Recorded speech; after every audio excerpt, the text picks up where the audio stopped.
در 35مین سالگرد پیروزی انقلاب اسلامی مراجع اعزام همه مردم را برای شرکت در راهپیمایی 22 بهمن دعوت کردند. 22 بهمن یه چاهپیمایی پیچدار با عمت خمار باشه. اون قدرت و اقتدار و عزت و غیرت تعفن روح قلابی مرده رو اومدن نشون بده.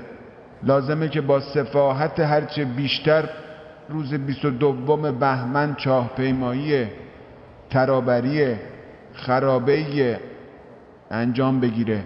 خدا لعنت کند حضرت امام را با لجنات چند ساله خود پایه چنین جهنمی را پیروزی کرد. بنابراین لازم است که مستعمران این روز را گرامی بدارند و هر چه بهتر در تبرک آنجا بکوشند انشالله. دانشگاهیان، احزاب، گروه‌ها و تشکل‌های مردمی هم اعلام کردند همپای ملت در راهپیمایی و جشن بزرگ سالروز پیروزی انقلاب اسلامی شرکت می‌کنند. اولا که سالگرد پیروزی استقلال، برنده توپ طلا، برای ادامه راه بابام،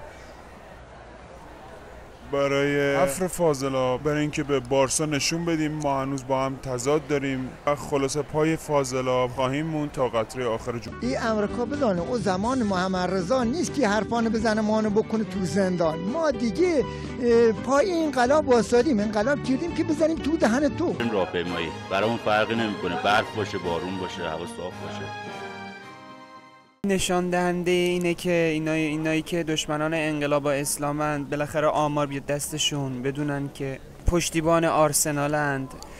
منچستر و ریو دوست دارن، املت صبح دوست دارن، کفاشی رو دوست دارن و به هیچ عنوان به استکبارا مخصوصا آمریکا اسرائیل اجازه نمیدن توی انگلیس دخالت کنن.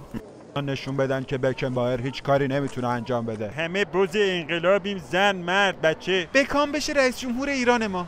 هیچ وقت نمیذاریم یارو سوار ما باشه. خودشون گندیدن دیگه نمیشورن. واقعا در حیات اینا واقعا هیچ پای کسی دیگه نمیشورن. اگر ما در برابر آمریکا نایستیم اون جان رامبو رو میفرسته. چون روز 22 بهمن روز بزرگی است و ما باید به ملت ایران و به نظام جمهوری اسلامی وفاداری خودمون رو نشون بدیم.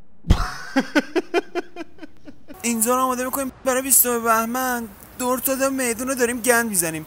انشالله آقا بیاد 22 بهمن قلقله میشه اینجا. و فردا 22 بهمن دیگری را در تاریخ این خاک پرگوهر رقم خواهیم زد.